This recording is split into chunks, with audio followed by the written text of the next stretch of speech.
Di sebuah rumah sakit tua yang terpencil, terdapat sebuah ruangan yang diabaikan oleh banyak orang. Ruangan itu dikenal sebagai kamar 13, sebuah tempat yang dipenuhi dengan keheningan yang mencekam dan aura yang tak dapat dijelaskan. Tidak ada yang tahu persis apa yang terjadi di dalamnya, tetapi legenda yang berkembang di Kalangkal. Staf rumah sakit dan pasien yang berani berbicara adalah kisah horor yang melibatkan dokter eksentrik dan percobaan medis yang mengerikan.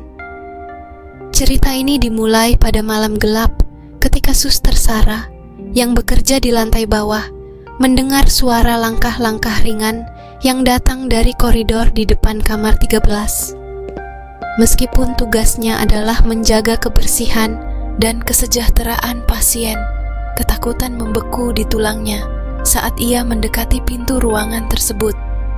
Suster Sarah mencoba membuka pintu, namun terkunci rapat. Suara bisikan lembut terdengar di dalam, menciptakan ketidaknyamanan yang tak terlukiskan. Dengan perasaan yang penuh keberanian, Sarah mencari kunci yang tepat dan membuka pintu kamar 13.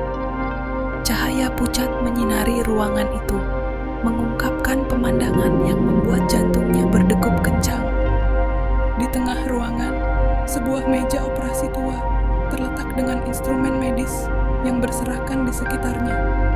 Namun, yang membuat Sarah terpaku adalah siluet manusia yang berdiri di tengah ruangan dengan pakaian dokter kuno. Dokter itu, yang dikenal sebagai Dr.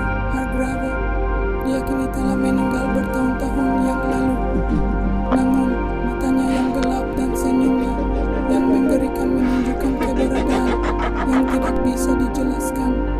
Tanpa berkata sepatah kata pun, Dr. Hargrave mengangkat tangan dan menunjuk ke meja operasi.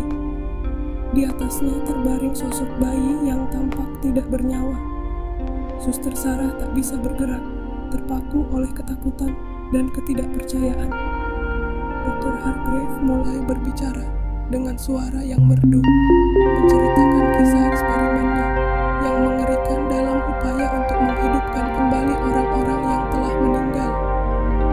Namun, sesuatu yang salah terjadi, dan roh mereka terjebak di antara kehidupan dan kematian, menciptakan entitas gelap yang menghuni kamar 13. Sejak malam itu, kejadian aneh mulai terjadi di rumah sakit tersebut. Pasien melaporkan bayangan gelap yang menyelinap di koridor, suara tangisan bayi dari kamar 13, dan peralatan medis yang bergerak tanpa sebab yang jelas. Suster-suster yang berani memasuki ruangan itu mengklaim melihat